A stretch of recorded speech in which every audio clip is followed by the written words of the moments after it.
Hi everyone, Nancy from Reset Equine here. Just a quick video. I wanted to have a chat to you about a process of referral that I might undertake during an appointment, and what occurs, at what point that I might actually refer a horse onto a veterinarian during an initial appointment, the first time I've seen this horse for this case, for example. So my role, of course, is to observe and try and rectify any discomfort issues relating to mobility or tissue dysfunction, assist clients in preventing and managing this through many aspects: physical exercises, nutritional, things like that, manual therapy under my part. That's what I would undertake to actually rectify things if I can, and if it's appropriate, if there's something there to work on. And in some situations, once I've assessed the horse, I will refer them onto the veterinarian. In some situations, this occurs immediately, the first time I've seen this horse with this issue.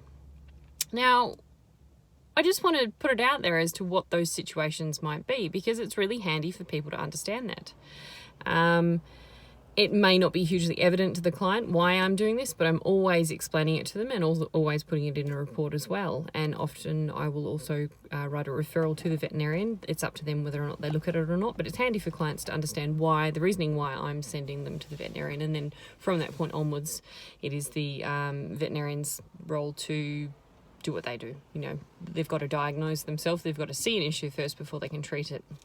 So if I'm intending to see a horse because it's just not right, it's not moving correctly, and on assessment I notice that the horse is lame, so there is an evident head bob or an evident irregularity in movement, which is obviously associated with movement and loading of the limb, I will always refer to the veterinarian. The other case which might always occur is that there's a potential case where if I am seeing an issue with the horse's movement, the horse isn't right, it might not be lame, but there is over an area evident heat and swelling. And even if it's minor, I will always refer to the veterinarian. Now, in these cases, I usually recommend that the horse is actually seen by the veterinarian as soon as possible, and that I don't do any manual therapy or treatment on the horse. Now, yes, in some situations what I can do will actually help the horse, but in many situations it is vitally important for the veterinarian to actually see as much of an issue as possible, so that it helps them find a correct diagnosis and a correct route of diagnostics to then be able to diagnose and also then treat the problem appropriately.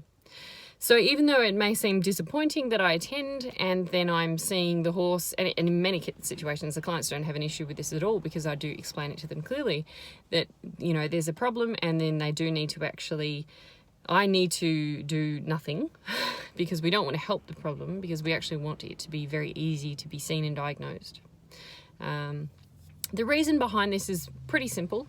Horses are stoic animals. They are very They're effectively food on legs, and I've mentioned this many times before, but they don't have very big brains, so the things that drive them are pretty limited. And being a prey animal, that movement and running away, a high-speed prey animal, is very, very important to them. They need to always be looking like they are not an easy target.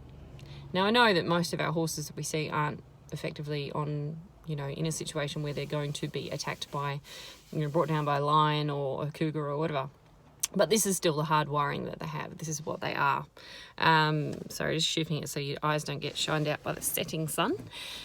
So effectively, your horses are prey animals. They're food on legs. So in doing this, the hard wiring is there for them to not show that they are in pain or discomfort to the last possible potential, until they can't do this anymore, or that any discomfort or pain might be limiting their movement.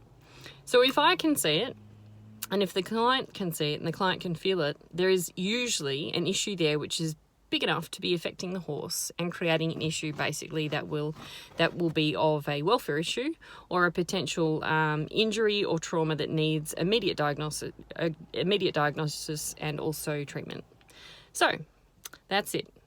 If your horse is lame and I attend and I notice that they are lame, or they are in pain, or they're expressing a high level of metabolic distress, or I see heat, swelling, inflammation, and palpable response, which indicates that they're in pain, I am always going to refer you to the veterinarian. And what you choose to do with that is your point, but I would hope that you would uptake that advice and then take them there as soon as possible. And yes, of course, unfortunately, the sooner you get there, the more information the veterinarian has to work with, so that the clearer and easier the diagnosis is likely to be. All right, that's enough from me today. Catch you next time. Have a great week. Bye.